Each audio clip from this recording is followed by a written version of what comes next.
In this video, I'll share with you how to practice more effectively, play with others, and overall waste less of your limited practice time goofing off and noodling around. I'm Daniel Seraph, and I've taught over 25,000 guitar lessons since 2007. I specialize in helping intermediate guitarists break through their plateaus and learn how to be confident at creative guitar solos and improv with science-based practice concepts. There's a lot here, but don't worry, you can download these bullet points in my free PDF linked below. I started playing the guitar in 1999. Here are my 25 years worth of guitar advice. Setting goals. Find your absolute favorite artists, guitarists, and your favorite songs. Use these as models for your path, your practice, your approach to the instrument. Create a library of their most inspired tracks and videos. This is called a greatness library, and you should refer to it often in order to improve the clarity of your direction. Invest in the best equipment that you can afford. It sucks to play an instrument that won't stay in tune. Always buy the best equipment you can afford and make sure it's tuned up. Befriend a guitar tech in your city so you can keep your instrument in tip-top shape. Or even learn basic essential guitar repair steps for yourself. Now, gear is great. However, don't waste your time pursuing every single new piece of gear that is released. Gear is awesome, but it can be a total distraction. Practice will affect your tone more than anything else. If you're left-handed and you're just starting to play, learn how to play right-handed. There is nothing inherently lefty about a left-handed guitar. It just pigeonholes you into not being able to jam with people at most gatherings, and you can't find high-quality left-handed guitars in stock in different stores. Just start right-handed. You'll actually have an advantage because the fretting hand is the more challenging part of playing. Aim to practice at least 30 minutes of focused practice per day. You can do this in multiple chunks. It doesn't need to be all at once. Shorter and more focused practice sessions are great. If you need a focus assistant, you can always use a kitchen timer. Noodling around on your guitar isn't practice. That is playing. And playing is incredibly important and fun, but balance your practice with playing. I usually save my playing bits for the end of my session, and we're all guilty of this. Stop wasting all your practice time watching YouTube videos or scrolling on social media. Practice actually requires you to be focused on your guitar, not distracted by a video in front of you. In the practice room, clarify your guitar goals. Decide what kind of a guitarist you want to be. You don't have to practice for massive chunks of time. If you're well organized, you can get a ton done in 20 to 30 minutes.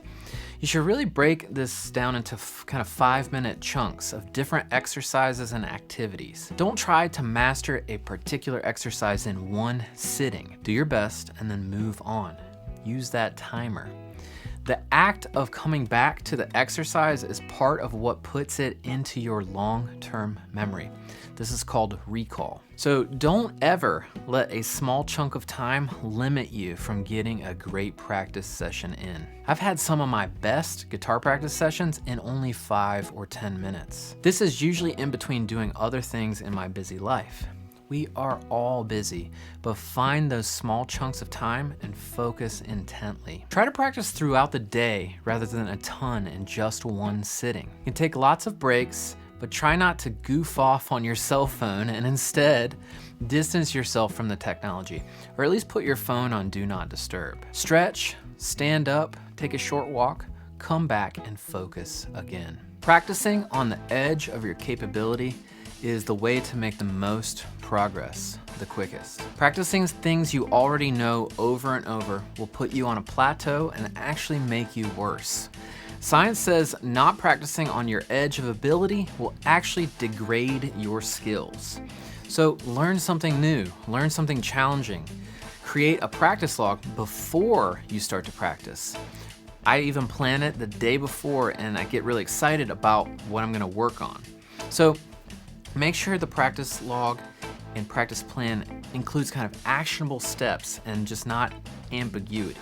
You can even keep track of different tempos and goals to speed up exercises and songs. These small practice goals should aim towards your long-term goals as a guitarist. I personally love using a timer so that I don't drift off into jam-only land.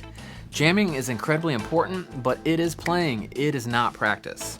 Practicing the same thing on repeat is not going to make you perfect it. All the modern learning science says that breaking things down into chunks, approaching them from different ways, like from the end, in chunks, left hand alone, right hand alone, or even performing the piece in your head, like a mime, are all better than just playing things over and over. 100 perfect repetitions for muscle memory in a row is an old approach to practice. How many times do you have in order to get it right on a performance?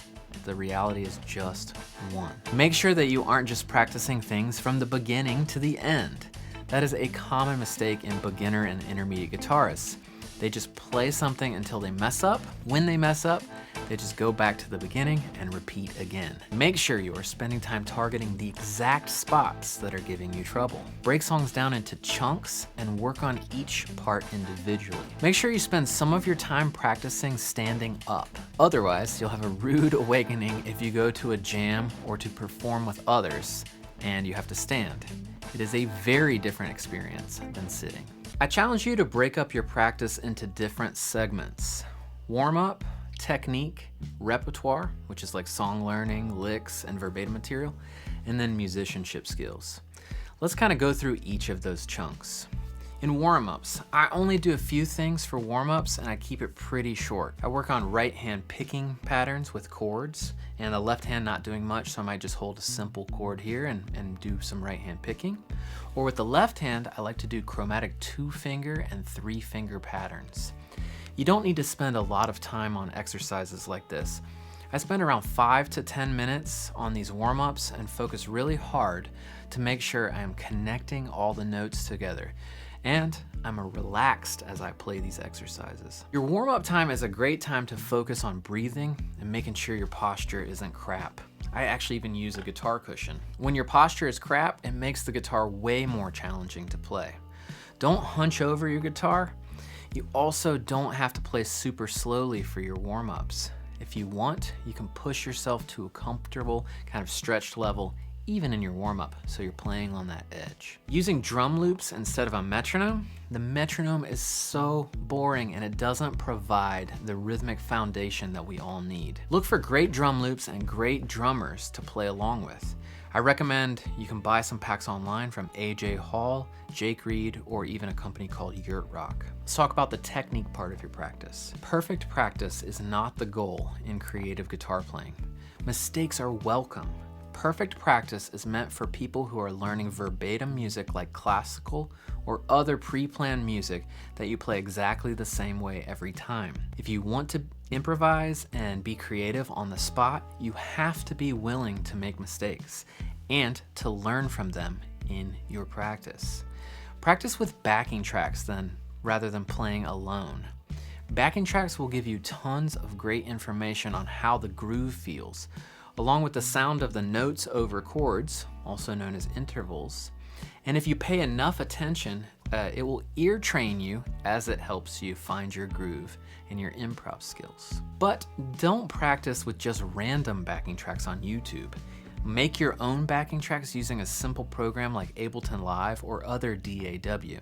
This is the absolute best way to improve faster. You have to lay down both the rhythm and the lead parts, and this is an amazing challenge for most guitarists. I also offer a batch of free basic backing tracks in my free download at soloonguitar.com. You can click the link below and download those. Practice with specific backing tracks, specific keys, and use specific exercises to improve your skills. Randomly following a YouTube playlist of backing tracks is a good challenge, but you need to be more specific with why you're working on certain backing tracks and keys. If you start to make your own backing tracks, I challenge you to copy solo sections from songs that you're working on. This is a great way to get the whole picture of how a band plays to accompany a guitar soloist. Somehow, over the years, guitarists have drifted more and more into paying attention to only their fretting hand. This is absolutely the more challenging hand. However, the importance of the picking hand in rhythm and tone is massive. This is the maker or breaker of quality guitar playing. Try focusing some of your practice time on just paying attention to your picking hand. A quick warning on looper pedals. Looper pedals are really not the best practice tool for the beginner and intermediate guitarist. They are good playing tools for people who have good rhythm already. Here's why they aren't a great option for most guitarists. Most beginner and intermediate guitarists have pretty bad rhythm. When playing to a looper, you also have to be able to hit the record and loop switches. This usually causes even more rhythmic issues because of multitasking. So then you have a mediocre loop that you practice all your leads and extra rhythm parts over. It's like building a house on top of a lopsided foundation. It's going to topple over, right? So it's not going to strengthen your skills. Just don't do it if you aren't ready and you aren't confident in your rhythm. Ableton or another DAW is much better because it simplifies looping and recording. Plus, you can play along with world-class drummers if you buy some drum loops. The only way I would recommend a looper for a majority of guitarists is if the unit has built-in drums or if it allows drum samples to be loaded into the unit, such as maybe Boss. Be aware of this and don't allow your rhythm to turn into a mess because you just like to jam for practice. Focus on rhythm in all aspects of your practice. Rhythm isn't just when your notes start, but when you end them as well. Guitarists frequently don't pay attention to the end of their notes. Really try to connect your notes on the guitar as smoothly as possible and be aware of note length and note rhythmic value. Learn to think about these rhythm values: whole notes, half notes, quarter notes, eighth notes, triplets, and sixteenths. These are all essential. You absolutely don't have to learn to read rhythm on like standard notation, but you should learn how to hear and feel them. Scales. Although it's not the most musically forgiving scale at first, learn the major scale in order to understand music theory. It is the essential of all music theory. It's where the number system is born from. If you don't understand the major scale, you won't understand music. And you definitely won't understand more complex scales that sound cooler. Learn the pentatonic scale as the first scale that you practice improvising with. Both the major and minor pentatonics will sound great right away over major and minor backing tracks. They avoid the notes that can be hard to use or can be slightly dissonant. Learn to add in the other two notes from the major and minor scales later. They can be used as great additional flavor and can be incredibly helpful for targeting chord changes when you're ready for that. Writing down your scales and note names on a blank sheet of paper or fretboard diagram is extremely helpful in starting to put all of this stuff together.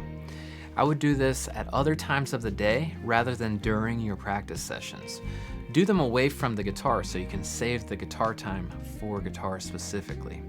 I would also recommend you not stare at these diagrams while you're practicing. Using them for reference is okay, but don't use pages of music or diagrams as a crutch that you stare at. Reproducing these notes and diagrams on your guitar is much more valuable rather than looking at the page. Applying scales creatively on the guitar. Scales by themselves aren't really that interesting. They are just a color palette. Once you learn how to play the scales, stop practicing them straight up and down. Let me repeat that. Stop practicing them straight up and down. If you want to be creative with scales, you have to start applying creativity to them. A few practice ideas for that. So practice to backing tracks, but target very specific constraints or limitations. Try 1 or 2 minutes of hammer-ons only, pull-offs only, slides only, bends only, or vibrato only. These are the 5 key ingredients to decorating scales and making them sound like music. If you learn how to apply these techniques to scales, you're suddenly much closer to sounding like you're playing music rather than just scales. Focus on rhythmic constraints also. Try improvising, but only allowing yourself to use quarter notes, or eighth notes, or triplets, or sixteenths, one at a time. This will strengthen your ability to hear, feel, and react to rhythms with the groove. Just playing verbatim up and down scale exercises will absolutely not give you this rhythmic freedom, nor will fancy scale motif types of exercises. Everything you do on the guitar should be centered around tone, touch, and time. The 3 T's will take you an incredibly far distance in sounding great. You can learn a ton of chords, but really learning how to use essential chords is much more valuable at first. The Cage system is a great tool for learning chords. Learn these 5 chords as open chords, and then start to turn them into movable bar chord styles. I recommend first seeing these larger chord shapes as a whole, and then breaking them down into smaller chunks. 3 string chunks will give you all you need in the triad, most times. The root, the third, and the fifth. Notice how these larger chord shapes just break down into 3 string sets of triads. There are lots and lots of repeated and sometimes unnecessary notes inside of these larger chords. Arpeggios. Remember that an arpeggio is essentially just a chord broken up into pieces. Sometimes that happens in a kind of hold a chord down and play each of the notes individually kind of way. That would be more of kind of an accompanying style of arpeggios. And then there's also the across the fretboard kind of soloist kind of way. And this is more of a single note across the neck kind of approach. There are an incredible number of ways to play arpeggios on the fretboard.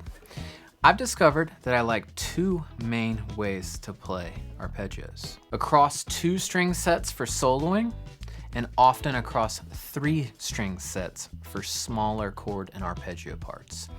Both are an excellent and worthy thing to learn.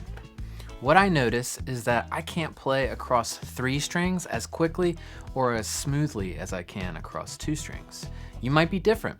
Explore both and see which sounds better to you. I'd recommend adding both to your arsenal. Repertoire practice. This is the time that you spend learning verbatim things and learning things from others that you might turn into your own eventually. Verbatim practice is when you learn something exact and you're always going to play it that way. This is like classical music or through composed written material.